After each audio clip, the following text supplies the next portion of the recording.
Glória a Deus, glória a Deus, glória a Deus, aleluias, louvado seja o teu nome, Jesus, Ele é digno, amém, queridos? Cumprimento essa igreja amada com a paz do Senhor, essa paz que excede todo entendimento, que ela enche o seu coração em nome de Jesus, aleluias. Ainda sob os seus pés, eu gostaria que você abrisse comigo a sua Bíblia, no livro de Atos dos Apóstolos, livro do Atos dos Apóstolos, o capítulo é o 4, capítulo 4, Atos dos Apóstolos, capítulo 4, aleluias.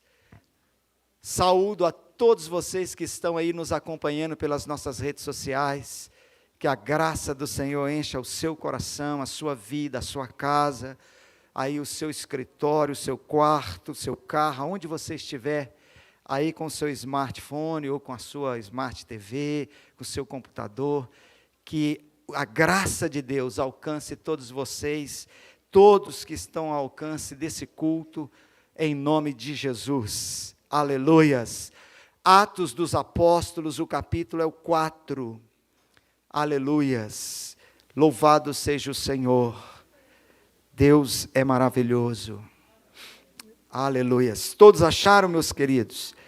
Vamos ler então o versículo de número 20, versículo de número 20, aleluias. Não podemos deixar de falar do que vimos e ouvimos. Nós não podemos deixar de falar das coisas que vimos e ouvimos. Agora vai comigo lá no primeiro livro, primeira carta de João, primeira carta do apóstolo João, no capítulo 1. Primeiro a João, capítulo 1. Eu quero ler também com você o versículo 1 da primeira carta de João, no capítulo 1, versículo 1. Primeira carta de João, capítulo 1, versículo 1. Amém? Meus queridos, diz assim a palavra do Senhor, primeira carta de João, versículo 1. O que era desde o princípio, o que ouvimos, o que vimos com nossos olhos, o que contemplamos e nossas mãos apalparam, a respeito do verbo da vida. Eu quero ler agora, na tradução, nova versão transformada, que diz assim, preste atenção, proclamamos a vocês aquele que existia desde o princípio, aquele que ouvimos e vimos com nossos próprios olhos e tocamos com nossas próprias mãos. Ele é a palavra da vida. Pai, nós te damos graças pelo privilégio de lermos a tua palavra, Senhor. Privilégio de ouvir a tua palavra, de termos em nossas mãos a Bíblia, que é a palavra do Senhor. Fala no meu coração, Senhor. Fala no coração de todos que estão aqui nessa noite, de todos que estão ao alcance desse culto pelas redes sociais. Fala, meu Deus, porque o Senhor é a palavra da vida. Aleluias. Tira a morte, tira a derrota, Senhor. Tira, meu Deus, o fracasso, o sentimento, meu Pai querido, de morte, de perda, de dor, porque o Senhor é a palavra da vida. E traga vida nessa noite, vida a todos os que nos ouvem. Doce e amado Espírito Santo, fala conosco, em nome de Jesus. Amém. Podem assentar vocês que aqui estão. Glória a Deus. Não podemos deixar de falar do que vimos e ouvimos. Aleluias. Palavras dos apóstolos no capítulo 4 do livro dos apóstolos, dos Atos dos Apóstolos. Sabe, meus queridos, os religiosos da época, os inimigos, eles queriam silenciar a igreja. Eles queriam silenciar, fazer com que a igreja, os discípulos, as testemunhas de Jesus, ficassem de boca fechada, que não falassem, não anunciassem aquilo que eles tinham visto e aquilo que eles tinham ouvido. E então eles falam para aqueles religiosos: nós não podemos deixar de falar. João começa a sua primeira epístola dizendo: proclamamos a vocês, anunciamos a vocês aquele que existia desde o princípio, aquele que nós ouvimos e vimos com nossos próprios olhos, tocamos com as nossas próprias mãos. Ele é a palavra da vida. Glória a Deus. É o meu papel, é o seu papel. Nós precisamos falar, anunciar, proclamar aquele que é a palavra da vida, aquele que é o Rei dos Reis, o Senhor dos Senhores. O tema da nossa ministração nessa noite: eu vi em seus olhos. Eu vi em seus olhos. Irmãos, dizem que um olhar fala mais do que 1000 palavras. Nós podemos ver nos olhos das pessoas aquilo que se passa no seu coração. Jesus diz que os olhos é a janela da alma. Os olhos têm o poder de revelar o que sentimos, como estamos, o que desejamos, o que queremos. Através dos olhos nós comunicamos coragem ou medo, amor ou ódio, ira ou paz. Como que é interessante os olhos. E como é interessante os olhos de Jesus.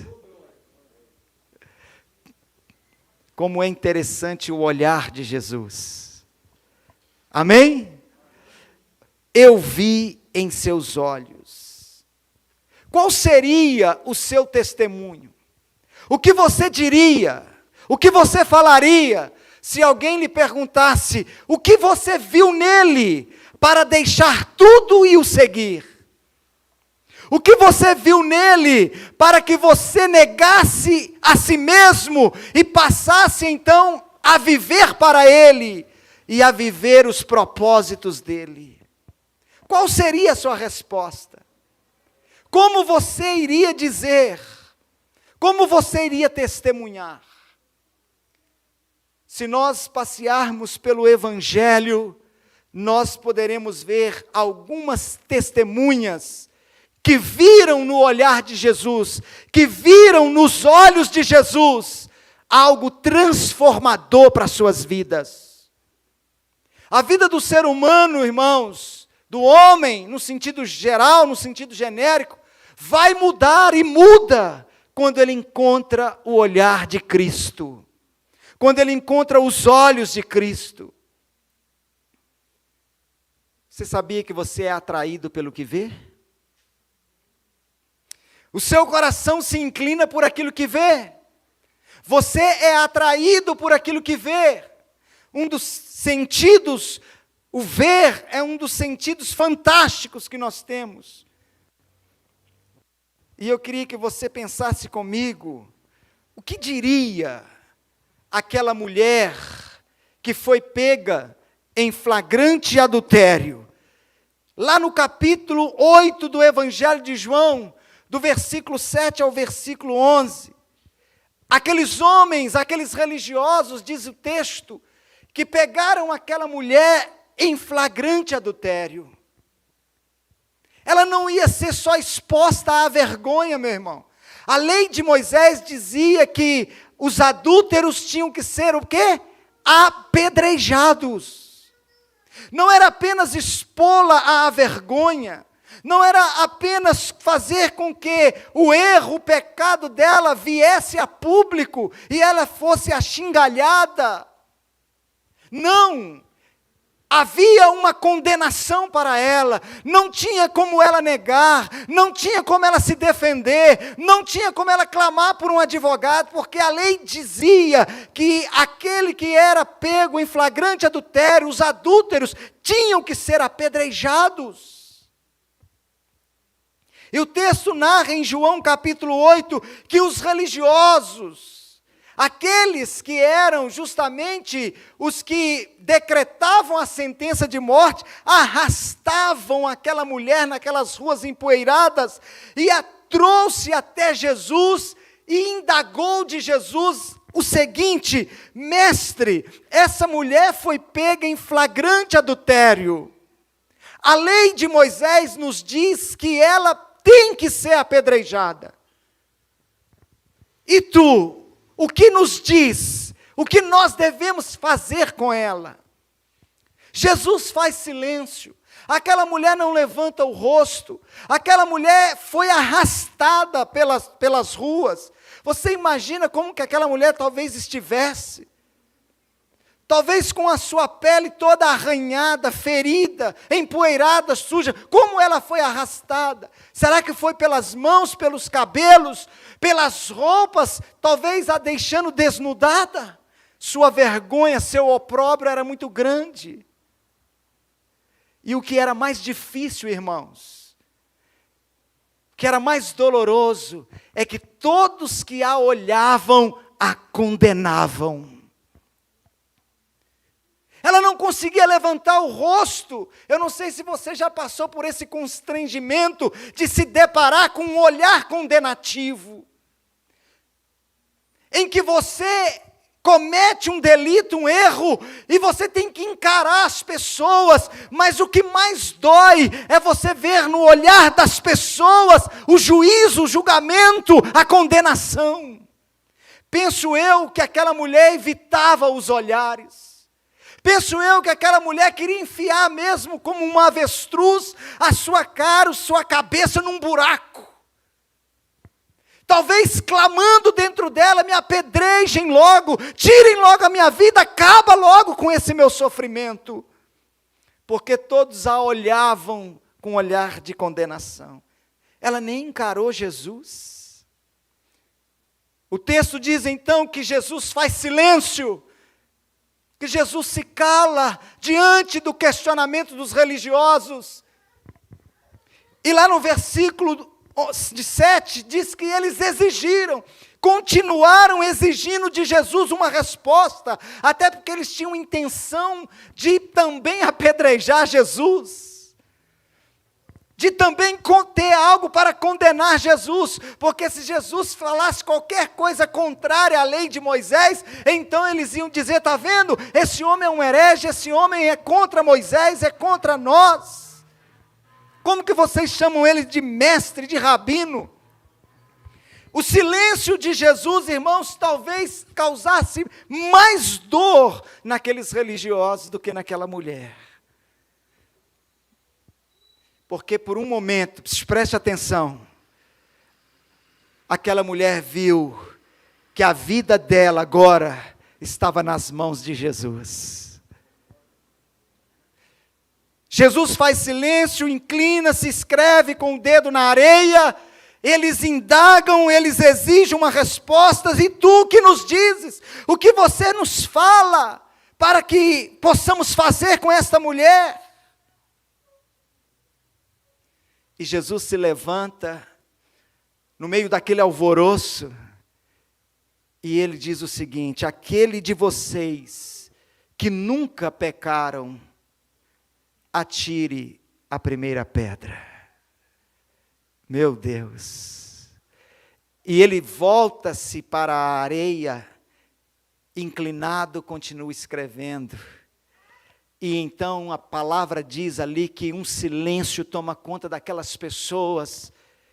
E elas, do menor ao maior, da criança ao ancião, acusadas pela sua própria consciência. Irmãos, talvez ali segurando aquelas pedras tinha muitos adúlteros. A questão é que ainda estava encoberto. A questão é que eles não foram pegos em flagrante. Mentirosos, homicidas, iracundos, impuros, avarentos, maledicentes. Irmãos, ali no meio daquela multidão, da criança até o ancião, não teve nenhum que pôde atirar a pedra.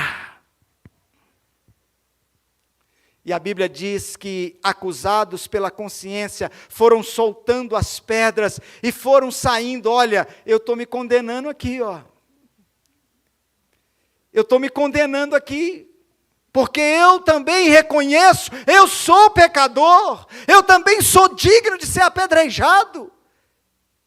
Mas eles foram soltando as pedras, porque havia uma graça, uma ação de Deus pelo Espírito Santo na vida de Jesus, e aqueles homens não podiam atirar a pedra, porque eles eram acusados pela própria consciência, até que todos foram embora. E ficou somente aquela mulher. Se você encontrasse com aquela mulher e perguntasse para ela assim: o que você viu nos olhos dele? Eu tenho certeza que ela diria para você: eu vi nos olhos dele compaixão e misericórdia. Eu vi nos olhos dele compaixão e misericórdia. Porque a Bíblia diz que Jesus caminha até aquela mulher encolhida no chão, cabisbaixa, humilhada, ele a toca, obrigando que ela olhe para ele, obrigando que ela levante o rosto, para fazer uma pergunta para ela. Ele pergunta para aquela mulher: mulher, ela tem que levantar o rosto, ela tem que olhar para ele. Mulher, aonde estão os teus acusadores? Aonde estão os milhares, as centenas de olhares que te acusavam e te condenavam? Aonde estão eles? E ela então diz: foram-se todos, Senhor. E ele então diz para ela: nem tampouco eu te condeno. Eu não te condeno. O que você viu nos olhos dele? Compaixão e misericórdia. Vai. Para ela ir, ela tem que se levantar, irmãos. Ouça algo que o Espírito manda te dizer: o diabo te arrasta pelo chão, o diabo te arrasta pelo pó, o diabo te chama de adúltero, o diabo te chama pelo seu pecado, mas Jesus te levanta e não te condena, porque o olhar dele é compaixão, é misericórdia. Você está entendendo isso, meu irmão? O que eu vi nos olhos dele? Compaixão e misericórdia. Vá e não peques mais. Você está entendendo? Eu vi isso nos olhos dele o dia que eu me encontrei com ele.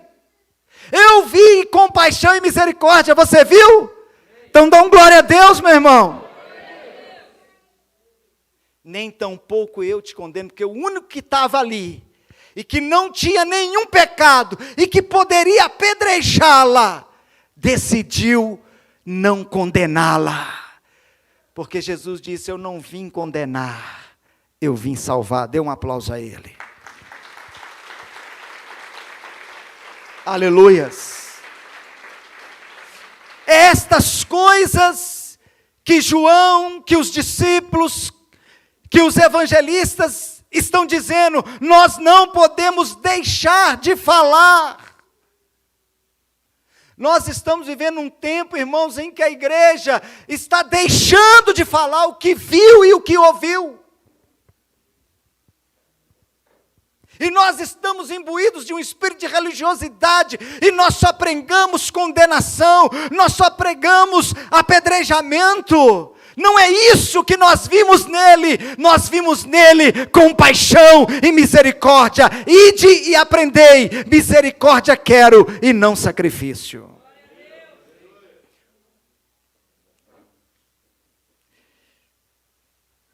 Eu vi em seus olhos, diria Zaqueu, o publicano. Meu Deus, Zaqueu o publicano. Ser publicano naquela época, preste atenção, era ser odiado. Ser publicano naquela época, irmãos, era uma alcunha de um pecador. Se alguém dissesse, aquele é um publicano, ele estava dizendo, aquele é um pecador, aquele é um imundo. Os próprios religiosos diziam para os discípulos, o seu mestre come com os publicanos, ele se assenta com os pecadores. Zaqueu era conhecido como uma alcunha de o publicano. Judeus não queriam saber de relacionamentos com publicanos. Não queriam se relacionar com pecadores.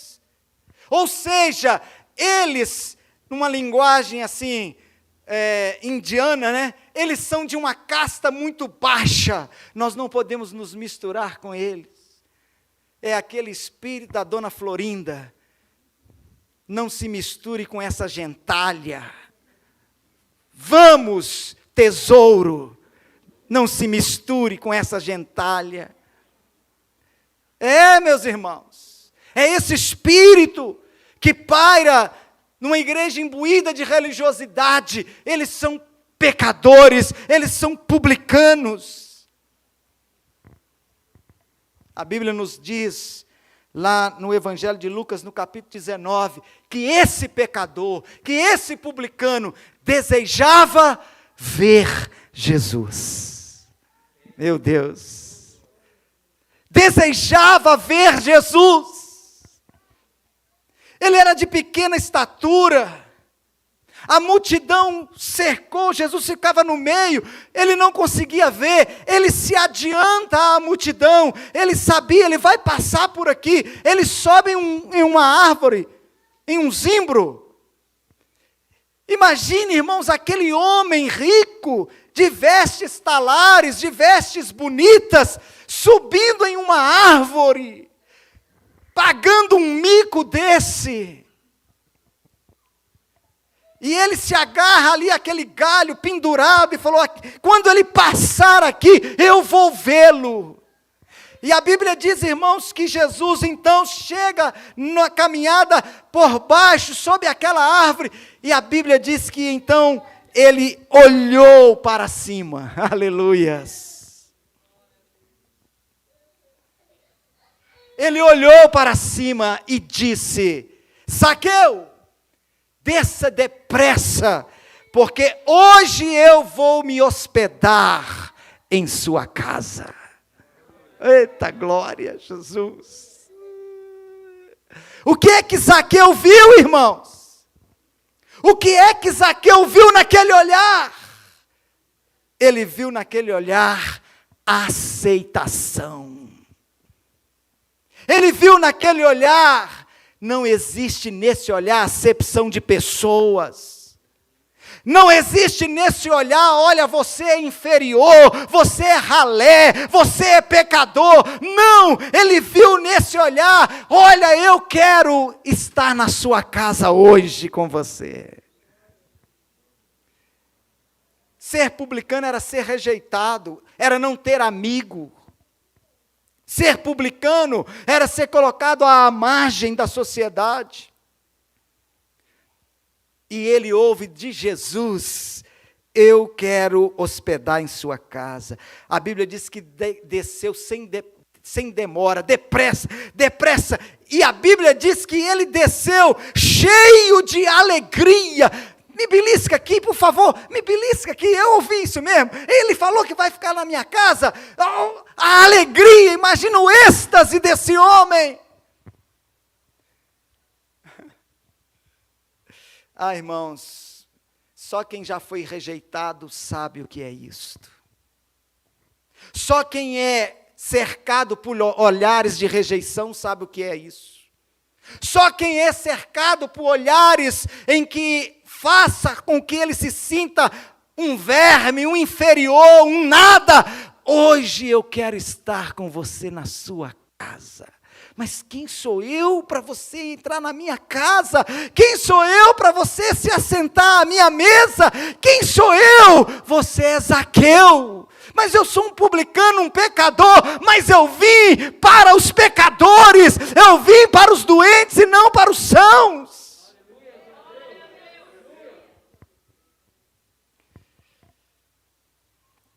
Mas a Bíblia diz que ao ver isso, o povo começou a se queixar. Ele foi se hospedar na casa de um pecador, ele foi se hospedar na casa de um publicano.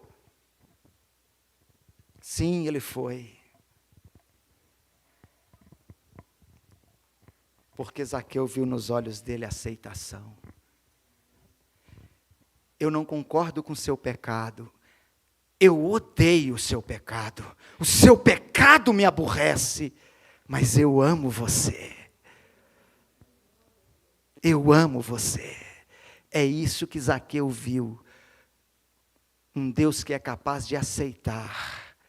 E a partir do momento que Ele nos aceita, Ele nos transforma.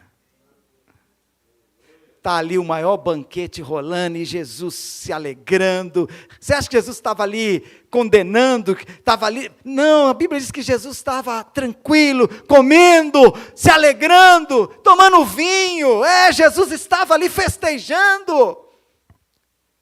E de repente o Zaqueu vira para ele e fala: Mestre, Senhor, eu tomei uma decisão hoje. Eu vou restituir 4 vezes mais a todos os que eu roubei, a todos que eu defraudei. Eu vou pegar parte da minha riqueza e eu vou distribuir para os necessitados. E aí eu imagino Jesus pegando aquele cálice de vinho e dizendo: glória a Deus, hoje houve salvação nessa casa. Porque o diabo sabe que o dia que você olhar para ele, você não vai encontrar condenação, você vai encontrar compaixão e misericórdia. O dia que o seu olhar se cruzar com o olhar de Jesus, você vai ver que ele não faz acepção de pessoa, que ele não te enxerga como um verme, como um pecador, mas como um precioso, uma preciosa dele, como a criação dele, como filho dele, como filha dele. Que eu vi nos olhos dele, diria a pecadora que ungiu os pés de Jesus, eu vi perdão. Eu vi perdão.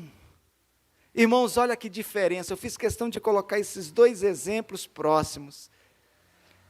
Zaqueu não convidou Jesus para ir à casa dele. Ele não se sentia digno. As pessoas que são rejeitadas, elas nunca se sentem dignas de nada. Mas Jesus precisava curar e salvar Zaqueu.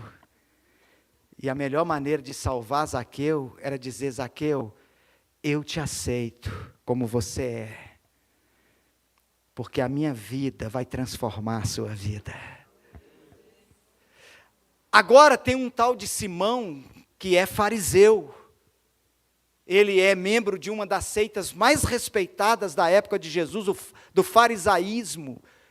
Ele então chega para o mestre e fala assim: Senhor, eu gostaria que o senhor fosse à minha casa almoçar comigo. Jesus, educadamente, aceitou o convite. Que dia? Amanhã. Ok, então eu estarei indo à sua casa. E a Bíblia diz que Jesus então foi à casa de Simão. E ali ele se assentou à mesa. E então eu penso que os criados, os doulos, os escravos de Simão começou a servir o almoço. Mas a Bíblia diz, irmãos, que essa mulher, lá no capítulo 7 de Lucas, a partir do versículo 36, soube que Jesus estava na casa de Simão. Ela pega então um vaso de unguento, um frasco de unguento, um perfume caríssimo, E ela vai entrando porta adentro, passando pelos criados, e diz a Bíblia que ela se lança aos pés de Jesus, derrama o frasco e começa a chorar. Oh, Jesus! Eu estava lendo esse texto e imaginando, irmãos, ela nem deve ter olhado para ele, porque ela já foi caindo aos pés dele, com seus cabelos grandes, ela chorava nos pés dele, e começava a enxugar com os cabelos. Deixa eu dizer para você, os pés de Jesus estavam empoeirados, não tinha como não estar empoeirados, estavam todos empoeirados, as lágrimas formavam aquele barro nos pés de Jesus, ela via que estava sujando os pés do mestre, e ela pegava os cabelos e começava a limpar, mas ela não conseguia parar de chorar.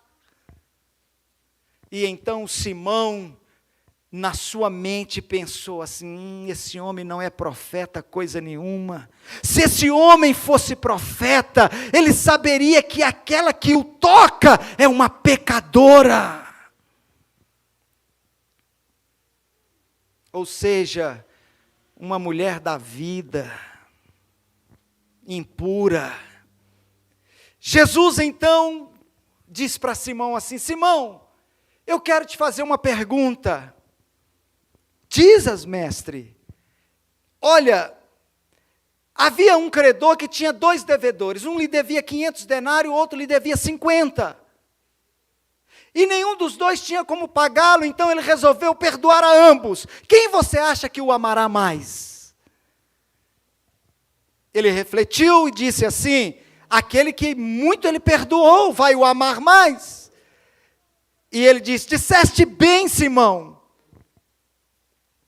Você está vendo essa mulher? Eu entrei em sua casa e você não me lavou os pés. No entanto, ela lava os meus pés com suas lágrimas e enxuga com seus cabelos. Você não me beijou, você não me deu um ósculo santo, que era um dos sinais dos judeus quando uma pessoa era bem quista e bem-vinda à casa dela. Simão não fez isso, mas ela não para de me beijar os pés. Portanto, eu digo, perdoado são os seus muitos pecados. Aí eu imagino aquela mulher olhando para Jesus. Perdoados são os seus muitos pecados. Talvez se você perguntasse para essa mulher o que você viu nele, para que você deixasse tudo e o seguisse, eu vi no olhar dele perdão para mim. Ele perdoou os meus muitos pecados.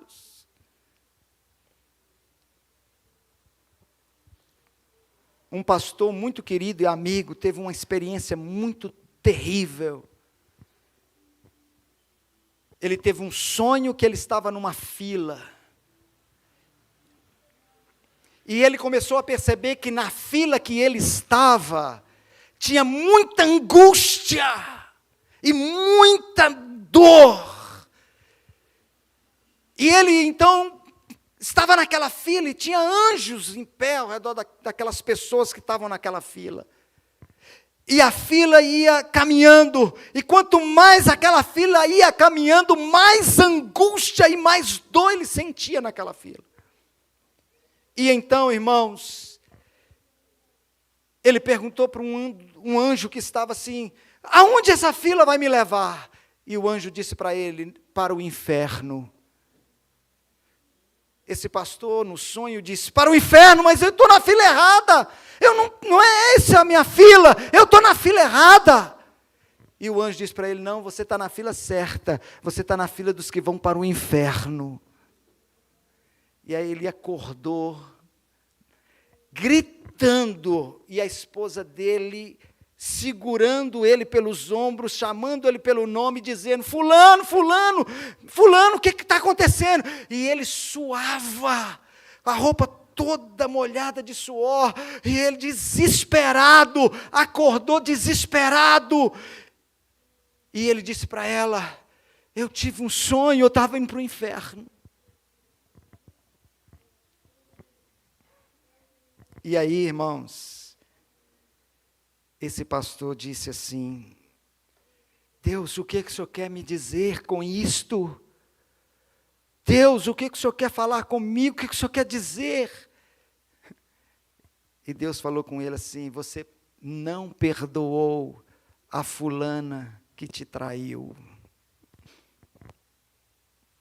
Você precisa perdoá-la como eu te perdoo. Irmãos, só quem está condenado sabe o que é ouvir uma fala: você está perdoado. Perdoado. Se cada um de nós chegássemos à porta do inferno, nós daríamos valor ao perdão de Deus para a nossa vida. Nós entenderíamos e pularíamos de alegria, porque eu fui perdoado. Se o salário do pecado é a morte, o dom gratuito de Deus é a vida eterna em Cristo Jesus. Quem é este que até pode perdoar pecados? Diziam os que estavam à mesa.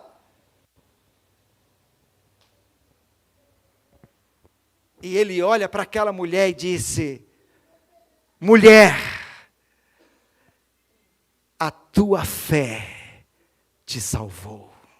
Eita glória. Vá em paz. Em paz me deito e logo pego no sono. Você sabe que o seu nome está escrito no livro da vida. E ele só está escrito no livro da vida porque ele te perdoou.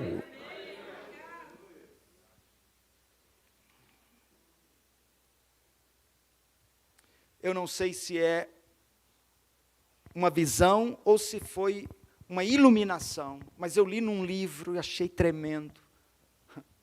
Um pastor, ele então morreu, e ele chegou diante de uma sala, e essa sala era uma sala que tinha um painel enorme, e ele disse que nesse painel era como se fosse assim, uma espécie de arquivo, e tinha um anjo muito alto, e esse anjo puxava a gaveta do arquivo, e havia muitas pessoas assentadas naquela sala, e ele estava assentado na sala, e o nome dele foi chamado. E ele entendeu naquela visão, naquele sonho, naquela iluminação que ele teve, que agora era a hora dele prestar conta. E aí aquele pastor, então, começou a suar.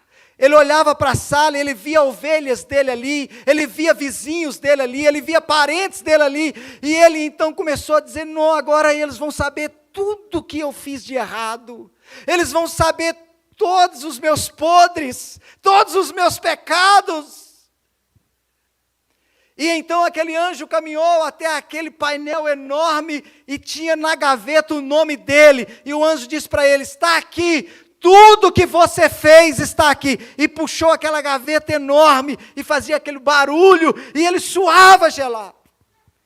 E então o anjo começou a tirar os arquivos, e começou a falar de todas as coisas boas que ele fez, começou a ler as caridades, começou a ler as orações, as consagrações, as pregas, tudo que ele foi feito de bom e tal, e ele foi falando, e foi dizendo para ele: olha, a sua coroa só está aumentando, pedras e pedras. E aí aquele anjo disse assim: agora eu vou puxar a gaveta do que você fez de errado. E puxou aquela gaveta, aquele painel enorme, e ele então curvou-se todo. E diz então que o anjo puxou uma ficha. Preste atenção, se você puder olhar para cá, não vai dar para... Ele puxou uma ficha. Tudo que você fez de errado, todos os seus pecados. E ele começou a olhar para o lado, ele começou a olhar para os que conhecia, e falou: agora eu estou perdido. E o anjo puxou era uma ficha em branco. E ele disse: nenhuma condenação há para os que estão em Cristo Jesus. Ele pagou todos os seus pecados. Está tudo branco! Está tudo branco!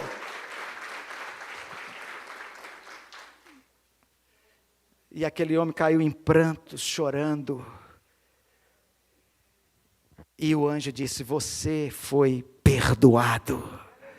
E quando eu imagino essa mulher ouvindo de Jesus: mulher, perdoados são os seus muitos pecados. O que eu vi nos olhos dele, eu vi perdão.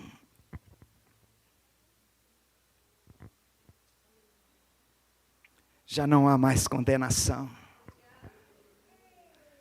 Está tudo branco. Porque o sangue de Jesus te lavou. O que diria o filho pródigo? O que eu vi nos olhos dele? O que diria o filho pródigo? Ele desonra o pai. Irmãos, preste bem atenção, essa parábola, ela é muito tremenda e profunda. Tem tantas riquezas nessa parábola. Eu só quero salientar que este jovem, sendo mais novo, ele não tinha direito à herança. A herança é do primogênito em porção dobrada. Ele teria ali uns restolhos. E ele não poderia pedir herança enquanto o pai vivia. Ele poderia ser apedrejado, porque ele cometeu um erro. Ele quebrou o quarto mandamento, que é de honrar pai e mãe. Ele desonrou o pai em vida. Dá-me aí a minha herança. Mas o pai deu a herança para aquele filho. Ele saiu dissolutamente, gastou tudo com meretrizes. E um dia, numa pocilga, comendo bolotas, lavagem de porcos, mal cheiroso, fético, julgado na miséria, na sarjeta, ele se lembrou: na casa do meu pai, os trabalhadores comem bem, dormem bem. Eu vou voltar para a casa do meu pai e eu vou dizer para ele: pai, eu pequei contra ti e contra o céu, nem sou digno mais de ser chamado teu filho, me trata como um dos seus empregados. Mas a Bíblia diz, no capítulo 15 de Lucas, na parábola, Jesus diz que o pai todos os dias, ei irmão, preste atenção, todos os dias, eu não sei quanto tempo aquele filho ficou longe da casa do pai, da presença do pai. Eu não sei quanto tempo aquele filho viveu o seu bel prazer, as suas vontades, as suas paixões infames. Mas a Bíblia diz que todos os dias o pai se colocava na estrada e olhava para ver se o filho estava voltando. Ah, meu Deus, que amor é este? Que amor é este, que não se esvai, não se acaba, é incondicional. Um pai que se coloca todos os dias na beira do caminho, olha, é um pai cujo coração não está tomado de mágoa, de rancor, de ódio. Esse filho ingrato, esse filho virou as costas, eu dei tudo para ele, eu dei a minha vida, eu quero que ele suma, eu não quero vê-lo mais. Não! O que diria o filho pródigo? Ele então volta, e a Bíblia diz que quando o pai o vê de longe, ele chama os seus empregados e fala: olha, não deixa ele nem se aproximar de mim, não deixa ele nem chegar perto. É isso que a Bíblia diz, irmãos?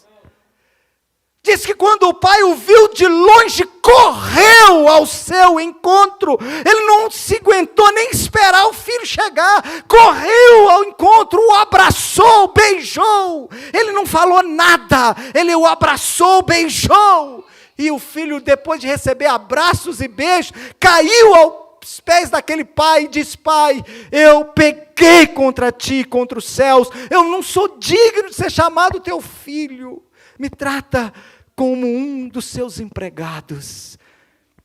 E o pai brada: depressa, depressa, tragam a melhor roupa, Coloca nele a melhor roupa, coloca anel no seu dedo, sandália nos seus pés, e vamos dar uma festa, porque esse meu filho estava perdido, e foi achado, estava morto, e reviveu, aleluia. Eu fico imaginando o filho embasbacado, boca aberta, pai, pera, pai, que isso? Filho, você é meu filho, eu te amo. Pai, que amor é esse depois de tudo que eu fiz? Pai, que amor é este? Pai, que amor é este, irmãos? É um amor incondicional, é o amor que te decide te amar, independente das suas falhas, independente das suas fraquezas. Traga a melhor roupa, coloca anel no seu dedo e sandália nos seus pés e vamos dar uma festa. E o pai começou a festejar, porque a Bíblia diz que há festa no céu quando um pecador se arrepende, porque, irmãos, só voltam para o céu quem de lá veio. Você nasceu de novo. Você é nova criação em Cristo Jesus. E você e eu, nós ansiamos pelo céu. E eu quero terminar, irmãos, porque as horas não me permitem, mas eu quero terminar dizendo o que viu nos olhos dele aquele ladrão na cruz. Meu Deus. Os olhos dele deviam estar inchados de tanto que ele tomou soco no rosto. A Bíblia fala bofetadas, mas eram bofetadas com mãos fechadas. A Bíblia diz que eles pegaram, os soldados, um pedaço de cana e batiam na cabeça dele. Taparam os olhos dele e batiam nele, na sua cabeça, e dizia: profetiza, quem foi que te bateu? Pegaram uma capa, simulando a capa de um rei, colocaram sobre ele. Os soldados é que teceram uma coroa de espinhos e enfiou na sua cabeça. Eu creio que você já deve ter sido espetado por um espinho de rosa. Se você não tirar depressa, aquilo logo começa a endurecer a parte, inchar, e fica dolorido só de encostar. E eles davam com aquela cana, com aquele pedaço de cana na cabeça dele. O que aquele ladrão viu nele? Então a Bíblia diz ali em Lucas capítulo 23, a partir do versículo 35 ao 43, que o povo estava ali observando, olhando, fitando nele os olhos. As autoridades zombavam dele e diziam: salvou os outros, a si mesmo não tem capacidade de se salvar. Se você é de fato Cristo, Filho de Deus, desce da cruz, salva-te a ti. Os soldados escarneciam, aproximando-se, davam-lhe vinagre no lugar de água. És tu o rei dos judeus? Salva-te a ti mesmo, ó rei. Oh, meu Deus. Pilatos ainda fez questão de escrever: este é Jesus, o rei dos judeus. E ele escreveu bem grande, em grego, em latim e em hebraico. Mas ninguém estava enxergando ele como rei. Aquele corpo moribundo, desfigurado. As pessoas meneavam a cabeça, zombavam. Então um dos ladrões bradou: ei, você não é o Cristo, salva-te a ti e a nós também. E aí o outro ladrão que estava do outro lado o repreendeu, dizendo: mas nem nesta hora, nem nesta hora você teme a Deus. Nós somos dignos de estarmos aqui. Nós precisamos desse castigo, porque nós de fato nos merecemos, porque nós erramos, pecamos. Mas este homem, ele não cometeu delito nenhum. Eu te pergunto, que convivência foi que ele teve com ele? Como ele afirma algo assim? Penso eu, irmãos, que ele não tirava os olhos daquele rei. Ele já tinha ouvido algumas frases. Talvez a que mais impactou aquele homem foi ele buscar forças e bradar: Pai, perdoa-lhes, eles não sabem o que fazem. Isso deve ter adentrado o coração daquele ladrão, irmãos. E ele deve ter dito: eu preciso me apossar desse perdão. Talvez ele já tivesse ouvido a frase: Eli, Eli, lama sabactani, Deus meu, por que me desamparastes? O que ele via nos olhos daquele homem e o que ele ouvia daquele homem. Ele não podia ficar calado quando aquele ladrão blasfemou. E ele bradou dizendo: ele não fez nada para estar aqui. E diante daquele que estava sendo humilhado, vituperado, desfigurado, diante de todos aqueles, ele diz assim, irmãos: ei, Senhor, lembra-te de mim quando entrares em teu reino.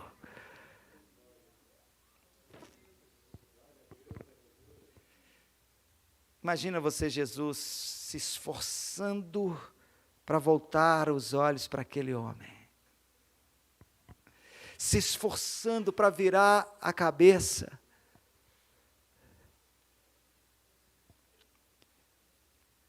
E dizer para ele: hoje mesmo, aleluias, ainda hoje, você estará comigo no paraíso. O que eu vi nos olhos dele? Salvação. Quando todos me condenaram, ele me salvou.